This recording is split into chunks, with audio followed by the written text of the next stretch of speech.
of schooling that even that energy is controlling the form, controlling everything physical. So the oceans of malaika, which are qudra, the oceans of nur, the oceans of reality, Allah describing, they are hands that hold the malakut. Because tonight inshaAllah about Surah Al-Yasin sallallahu alayhi wa sallam, that heart of Holy Qur'an, that for us to understand that the ilm and the knowledge that they ask us to seek is from the malakut. Don't waste your time always just with the mulk. You can get that from YouTube. You have to have a solid understanding of sharia, of all the fiqh. But day in, day out, the same subject, and no food, no energy for the sustenance of the soul. And what Prophet ﷺ described of Iman, Nurul Iman ﷺ, is that you have to love me. You have to love me more than you love yourself. Hub. The only thing we're interested in is to build the ocean of Iman, which is based on nur, which is based on love of Sayyidina Muhammad. Means there are people who teach from the mulk, and there are those whom Allah describes Ibadur Rahman. He gives His Subhan and describes their hand is holding the malakut. Why? Atiyullah, Atiyya Rasul, Ulul Amri minkum. Means there are categories of Ulul Am that Allah supports them from the heavens. You can't get support from dunya, so you go to somebody, a police officer, politician, everybody needs support. Don't say shirk, because you become munafiq and lying. Danger is to be a munafiq where you say that one thing is a shirk in Allah's way, but you use it every time in dunya. As soon as you have a problem, you call your mobile phone. Oh police, please help me. Why you don't just sit there and say, Ya Rabbi, send police? Because you're not at that level of Iman. You need a wasila and a means in which to bring this barakah and these blessings. So they begin to teach the way of Iman, and to bring that light they begin to describe that Nurul Iman is love of Sayyidina Muhammad, that you have to build, we have to build an effort to love Sayyidina Muhammad more than we love ourselves. Means if you love Sayyidina Muhammad you should be busy all day long in Durood al-Sharif. There's no limit in Durood al-Sharif. As much as you are praising upon Sayyidina Muhammad Prophet is praising upon you. Subhanallah. So only Allah come and teach us. When you take away take a path towards the oceans of light, you realize yourself to be very da'if. Ya Rabbi, how am I going to lift myself out of this garbage? How am I going to lift myself with my understanding of usul, where I can't stop smoking, can't stop drinking, can't stop partying, can't stop going to the wrong places? Means they teach us, awliyaullah come into our lives, they take a path of being weak. That you do your practices but seek out that which is strong.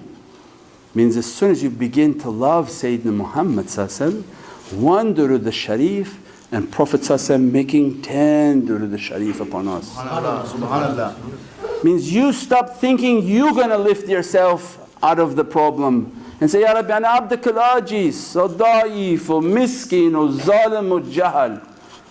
I have no way out of this difficulty except through the love of Sayyidina Muhammad and then you begin to read Dalail al-Khairat and all Durood Sharif, that, oh my God, this love of Sayyidina Muhammad the ashiqeen, when they love Prophet more than they love themselves, you read Dalail al-Khairat and it's all your du'as but you're asking Allah to grant to Sayyidina Muhammad. Subhanallah. Grant Sayyidina Muhammad Noor Ya Rabbi. Grant Sayyidina Muhammad Darajat. Grant Sayyidina Muhammad take away difficulties from Prophet. Take difficulties away from the family of Sayyidina Muhammad. Grant him all that you promised him in your paradises. Grant him from every leaf of every tree blessings and salawat. And you begin to see these were the awliyaullah teaching that when you busy yourself with yourself, you're by yourself. But when you busy yourself worrying about Prophet ﷺ, praying upon Prophet ﷺ, that Ya Rabbi grant Sayyidina Muhammad ﷺ that infinite darajat, and I am sinking. Ya Rabbi grant Sayyidina Muhammad ﷺ your infinite light, and I have no light, and I'm going down. Grant Sayyidina Muhammad ﷺ and all his family their paradises. My family is burning. What do you think about Sayyidina Muhammad ﷺ? Say, Ya Rabbi, what is this abd? He's in a chal, he's in a hole, his family is in difficulty, his sustenance is in difficulty, his whole faith is in difficulty. We are in your paradises, Ya Rabbi. Let me to intercede. What he wanted for me, I want for him, Ya Rabbi. Ask for your brother what you want for yourself. They come and they teach us, awliyaullah. Stop praying for yourself. Stop thinking about yourself. Stop relying upon yourself. And love Sayyidina Muhammad. And you read all these duroods, and you read all these salawats, and all blessings upon Prophet ﷺ, and you don't think Sayyidina Muhammad ﷺ immediately putting his hand and say, Ya Rabbi, enough. From what you've given to me, if they came to you in difficulty, Allah says in Quran, if they came to you, Ya Sayyidi Ya Rasulullah, and they asked, Allah already granted. It's not even a matter of even asking. But you live a life to take away difficulties, loving Prophet ﷺ. Everything you wanted for yourself, for your children, for your family and for your community, you should want it for Prophet ﷺ. And then Sayyidina Muhammad ﷺ, the real dua is when Sayyidina Muhammad ﷺ prays for us. Not my prayer. My prayer is going nowhere. It don't live here. But ashiqeen, because of the love they had for Sayyidina Muhammad ﷺ, it's a love relationship. As much as they're asking, as much as Sayyidina Muhammad ﷺ, Ameen, Ameen, what you ask for me, Ya Rabbi, grant for him. What he asked for me, grant for him, Ya Rabbi. What he asked for me, grant for him. And this is a selfless love that Allah loves. The Prophet ﷺ is praying for his ummah, and his ummah is praying for him, alayhi salatu salam. And Allah loves love. Allah doesn't like selfishness. Means this is the sign of love. The people and the ashiqeen, they're so busy with the love of Prophet ﷺ, not trying to make a poster on how to spread their business, but making a poster on how to spread the love of Prophet ﷺ. Even if they don't have their own money. Read the lives of Sahabi. They didn't have food to eat. They didn't think, no, I can't shaykh, I have to take care of my mortgage. I even have to pay my mortgage off faster than normal. Ashiqeen, mukhliseen, they live a life of not thinking of themselves. That I don't need to think of myself.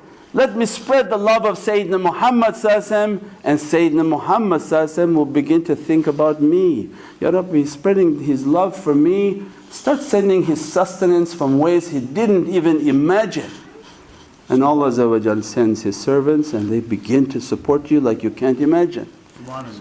Because your whole life is trying to spread the love of Prophet ﷺ, which is the love of Allah, which is the real Islam. The real Iman, real maqam al-ihsan. Not crazy people interpreting their Islam and harming everyone. But Ashiqeen, they have a tremendous love. They live a life, how can I do more? How can I sit at the table of Sayyidina Muhammad and I haven't done anything? So every moment they're thinking, Ya Rabbi, give me a himmah, give me an ability to do something so that I have the nazar of Sayyidina Muhammad. So we took off on Saturday and came. No Prophet in it other than the real Prophet of Sayyidina Muhammad. Subhanallah. Subhanallah. Means what we do for life is to be of service. Think of ways in which to glorify Allah by spreading the love of Sayyidina Muhammad. And Prophet begins to think of ways on how to take care of you. That this child is in difficulty, take his child out of difficulty, Ya Rab. Deep in his love for me, his sustenance is not reaching him, his hand is short. They send something as an extension to reach what Allah wants you to reach of your sustenance. But all with everything in perfect order. Because if you reach to these distractions before you understood to live a life in the love and in the way of Sayyidina Muhammad, you will become a Pharaoh. A Pharaoh who just becomes so occupied with dunya and money and wealth and the pursuit of wealth that when they say it's time to do something for Prophet, I don't have time right now. Oh, but you don't know, you may be dying tomorrow. When the people of the malakut, they call you, they are calling you from Atiyullah, Atiya Rasul wa ulul amri minkum. That's not a call that you shouldn't take. Because the boss is on the other side of that call. It's different. Your understanding and your relationship from the people of mulk is different. People of mulk, they don't even probably believe what they're teaching. And they teach it, it doesn't matter. You take advice from it, you benefit from it, great, they go outside and smoke. You're talking from the people of malakut, that they surrendered their entire being, Ibadur Rahman, Alam al-Qur'an, Khalaq al-Insan. That Allah dressed them, blessed them, filled them with lights, and now they represent Allah.